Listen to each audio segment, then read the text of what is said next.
18-ാം നൂറ്റാണ്ടിന്റെ അവസാനത്തിൽ സ്വയംഭൂവായി എന്നറിയപ്പെടുന്ന പടിഞ്ഞാറ് ദർശനമുള്ള ഒരു ക്ഷേത്രം, മൂവാറ്റുപുഴ പുഴക്കരക്കാവ് ഭഗവതി ക്ഷേത്രം. ഐതിഹ്യമനുസരിച്ച് ഈ ക്ഷേത്രത്തിന് 2000 വർഷം പഴക്കമുണ്ട്. പുരാതന കാലത്ത് കാട്ടുവർഗക്കാർ ഈ ക്ഷേത്രത്തെ ആരാധിക്കുകയും ക്രമേണ ഇന്നത്തെ അവസ്ഥയിലേക്ക് വികസിക്കുകയും ചെയ്തു.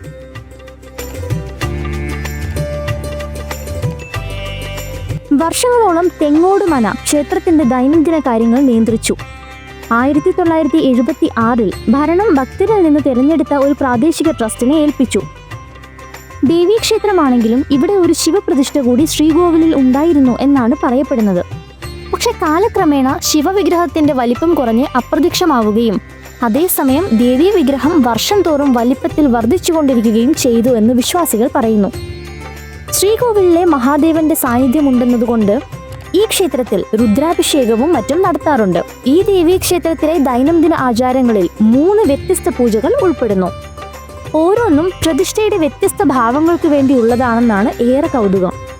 രാവിലെ ശ്രീ ഭുവനേശ്വരിയെ പൂജിക്കുകയും തുടർന്ന് ശ്രീ വനദുർഗയെ പ്രതിഷ്ഠിച്ച് ഉച്ചപൂജകൾ നടത്തുകയും വൈകുന്നേരം ദേവതയെ ശ്രീഭദ്രയായി പ്രതിഷ്ഠിക്കുകയും ചെയ്യുന്നതാണ് ഇവിടുത്തെ ആചാരം.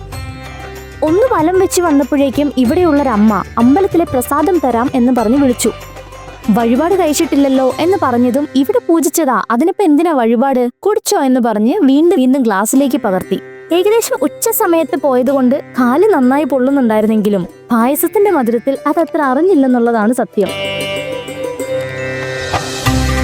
ക്ഷേത്രത്തിന്റെ വാസ്തുമാതൃകയിൽ രസകരമായി തോന്നിയത് ശ്രീകോവിലിന്റെ മേൽക്കൂര ഭാഗികമായി തുറന്നിരിക്കുന്നു എന്നതാണ്. മഴയും സൂര്യപ്രകാശവും ഒക്കെ ഉള്ളിലേക്ക് കടക്കുമത്രേ. വേറെ എവിടെയെങ്കിലും ഇത്തരത്തിൽ തുറന്ന ശ്രീകോവിലുണ്ടെങ്കിൽ ഒന്ന് പറയണോട്ടോ, എന്തുകൊണ്ടാണ് അങ്ങനെ എന്നറിയാനൊരാഗ്രഹം. ഇവിടെ ശ്രീകോവിലിന്റെ ഇടതുവശത്ത് ഗണപതിയുടെയും ശാസ്താവിന്റെയും വിഗ്രഹങ്ങൾ പ്രത്യേക മണ്ഡപങ്ങളിൽ ആരാധിക്കുന്നു. തൊട്ടപ്പുറത്ത് വടക്കു കിഴക്കേ മൂലയിൽ സർപ്പപ്രതിഷ്ഠയുണ്ട്. കാളിയാർ, കോതയാർ, തൊടുപുഴയാർ എന്നിങ്ങനെ 3 നദികൾ സംഗമിക്കുന്ന സ്ഥലത്തെ ത്രിവേണി സംഗമമെന്ന് പറയുന്നു. ക്ഷേത്രത്തിനോട് തൊട്ടുചേർന്ന് കിടക്കുന്ന ത്രിവേണി സംഗമ കടവിന് പറയാൻ ഒരു ദൈവിക കഥയുണ്ട്.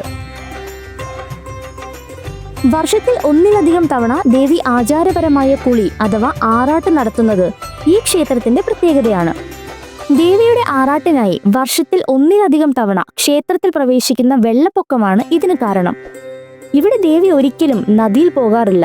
പകരം ദേവിയുടെ ഗംഭീരമായ ആചാരപരമായ കുളിക്കായി നദി ഇങ്ങോട്ടേക്കാണ് വരുന്നത് എന്ന് പറയുന്നു. ആയില്യം നാളിൽ ഇവിടെ പ്രത്യേക പൂജകൾ നടത്താറുണ്ട്. ചതുശതം ആണ് മറ്റൊരു വഴിപാട്. ഒരു ഭക്തൻ ദേവിക്ക് 101 നാഴി അഥവാ അളവ് അരി സമർപ്പിക്കുകയും തന്റെ ആഗ്രഹം നിറവേറ്റുകയും ചെയ്തു എന്നൊരു ഐതിഹ്യം ഇവിടെ നിലനിൽക്കുന്നതുകൊണ്ട് ചതുശതം എന്നറിയപ്പെടുന്ന വഴിപാടും ഇവിടെ വിശ്വാസികൾ ആഗ്രഹ സബലീകരണത്തിനായി നടത്താറുണ്ട്. ആഗ്രഹിക്കുന്ന വിവാഹം ലഭിക്കാൻ സ്വയംവര പാർവതി പൂജയും ഇവിടെ നടത്തുന്നു. മാസത്തിലെ പൂരം നാളിൽ പ്രത്യേകം പൂജകളും ഇവിടെ നടത്തപ്പെടുന്നു. പ്രകൃതി ആറാട്ട് നടത്തുന്ന ക്ഷേത്രം എന്ന പേരിൽ ഞങ്ങൾ മറ്റൊരു ക്ഷേത്രത്തെക്കുറിച്ച് ഒരു വീഡിയോ മുന്നേ ചെയ്തിരുന്നു. അന്ന് പക്ഷേ കേരളത്തിൽ അങ്ങനെ ഒരു ഒറ്റ അമ്പലം മാത്രമേ ഉള്ളൂ എന്നാണ് ഞാൻ കരുതിയിരുന്നത്. ഏതായാലും അറിഞ്ഞാലും പഠിച്ചാലും തീരാത്തത്ര എത്രയധികം കാര്യങ്ങൾ ഭൂമിയിൽ ബാക്കി വെച്ചിട്ടാണ് നമ്മുടെയൊക്കെ പൂർവികർ പോയിട്ടുള്ളത് അല്ലേ?